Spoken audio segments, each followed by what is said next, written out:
Okay, so the Utica Blue Sox are part of the 16-team PGCBL, that's the Perfect Game Collegiate Baseball League, all based here in the great upstate New York. But the history of Utica baseball in general traces back to the 1930s.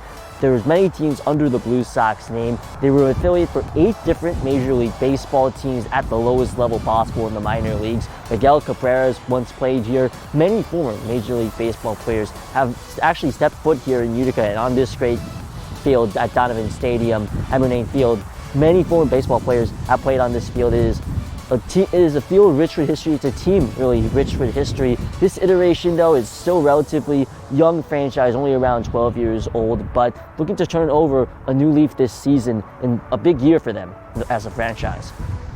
Well, it's a smaller community, right? And baseball can bring a lot of people together. And as you can see, Utica has one of the strongest fan bases in the league.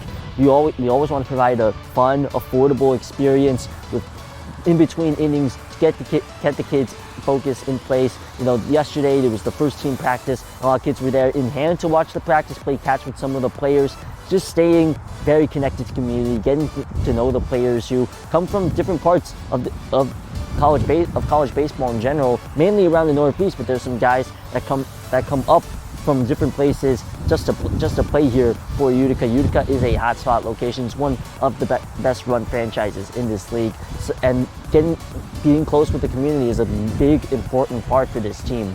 What can fans expect this year? This team is looking to bounce back from losing in the Western Division Finals to the Amsterdam Mohawks. Mohawks are the biggest rival of this team, and the Blue Sox are looking to get over the hump. They bring back a couple players from last year. First team All-PGCBL infielder Benny Partridge, and utility man Norris McClure was on the second team as well. You also have Tom Rafael, Giovanni Canales back on the pitching staff. But also new players looking to make an impact. I'm looking at Matthew Williams from Millersville, a first baseman, was one of the best players on the team that made to the NCAA tournament regionals. You also have Todd Abraham and Mike Benedetto, 2 local kids looking to make an impact. Abraham returns from last year's team. Benedetto was one of the best players on the now defunct St. Rose baseball team. So you have a lot of guys trying to make an impact. A lot of it's a younger team, a lot of college freshmen on this team, even a couple of high schoolers as well. But this team is looking to bounce back mainly from a tough loss last year, and this could be the year they could finally get over the hump. Go to uticabluesox.net, the Utica Blue Sox website. That's where you'll find tickets. That's where you'll find the rosters. Buying tickets, it's pretty cheap. It's only around $6. And as to get involved, you know, come to games here.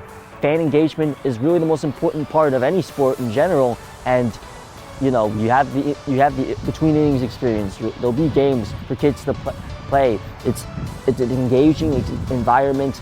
All these players would be very receptive of just fan support in general. You can really get involved. Also follow on our social medias at Utica Blue Sox to get content about player interviews, coaches interviews, just any general content to really stay involved with the team this season.